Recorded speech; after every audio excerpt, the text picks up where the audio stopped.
vanhu yavoka maonero angu ndo vanhu vanotopisa muZimbabwe. Yeah. Alright. Plus ndo vanopisa here kana kuti munhu vamunofungidzira imimi maorganizers kuti vanopisa?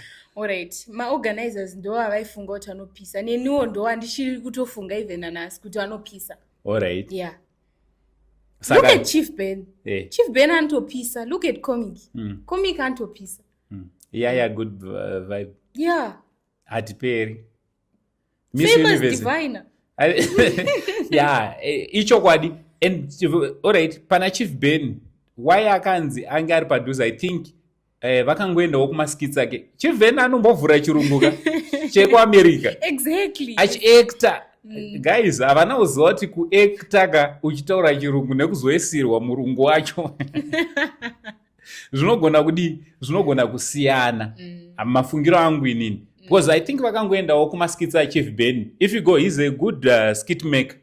Yeah, when he's using especially paanenge achishandisa chirungu chekuAmerica anochigona, chekuNigeria futi. I think dai papakaitonzi pari kuya vekuNigeria kwaingonzi torai futani Chief Ben nekuti tinombomona achishandisa chirungu.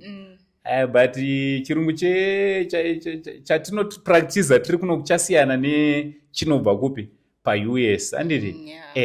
So tiri papo, we've got people like obviously vana yaya good vibes vanotaura chirungu anditi.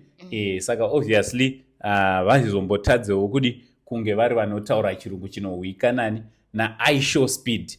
Tobva taenda zvakare pana who else? Hapana komike udhando pansirwezwa kuti vaida kuti vaacte maskits here kana kuti kudii.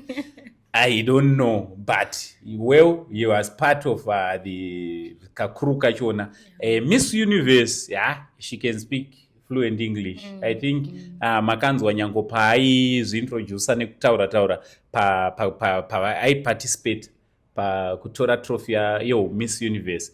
Kutaiwa and Miss Universe is a chokwadi. Even the way she speaks her English is perfect. And it atipere anoita ake ma-interviews achi drip check anditi, which is good. Chirungu wachitaurawo nemabi ake maZimbabweans anditi. But well, saka I think ndosaka akazonzi aiwa anokwanawo ipapo zvakare. But pane chinhu chakandinetsa aishow speed. One thing about him, vanhu vari kuti ane speed yakanyanya, and it's true. Aishow speed ane speed yakawandisa. Kuri kwedu isusu kwatinobva tinoti ane dzungu chairo. Taura zvedzungu rake. No, inini I think aishow speed ane dzungu rake rakawandisa.